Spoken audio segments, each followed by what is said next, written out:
In his book, Everybody Lies, Seth Stephens-Davidowitz proclaims that big data has the ability to identify who we really are as a people by mirroring back the information we willingly give to it.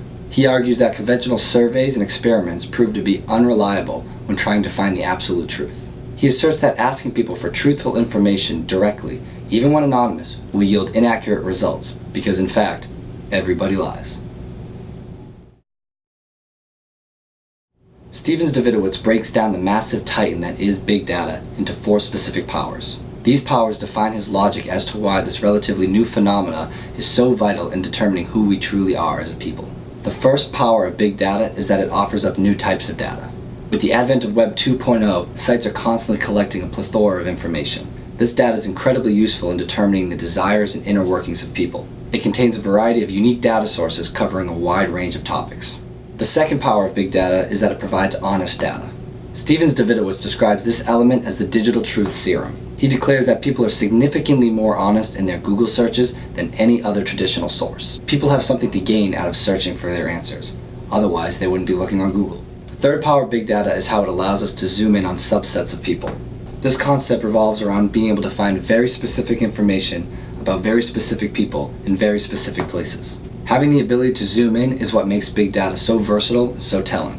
The fourth and final power of big data is that it allows us to do many casual experiments. Stephens-Davidowitz illustrates this best by explaining how adjusting a minor, insignificant part of an advertisement can actually have a major impact on its use. Although there is absolute credibility to big data analyses, there are 3 fallbacks that I foresee could be potential issues when using it. The first one involves the trap of confirmation bias. This approach Stephens-Davidowitz uses to gather data involves the researcher to specifically choose the correct search criteria.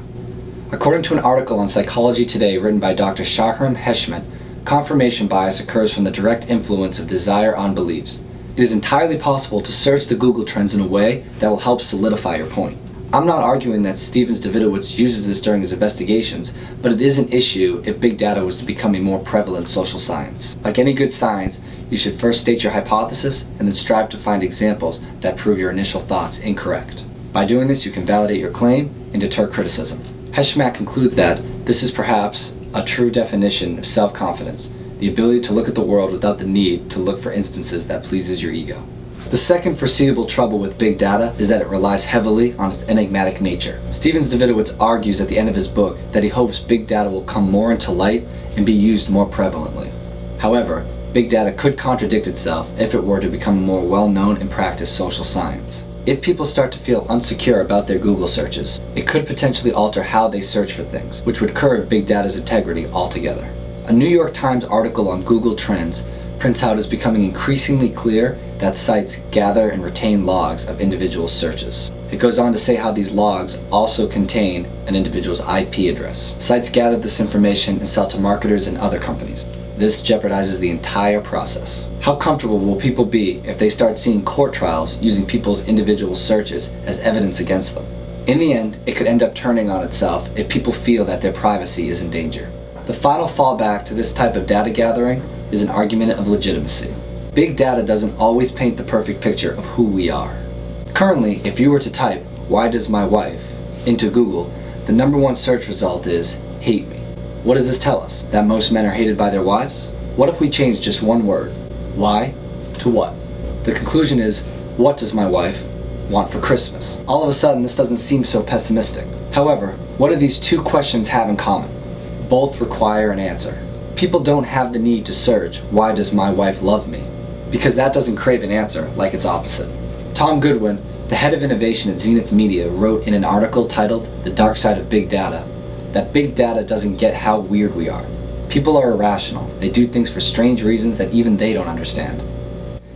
He argues that even though big data can provide us with information about who we are, it does not necessarily incorporate the whole picture. What if people had more of a reason to search, "Why does my wife love me?"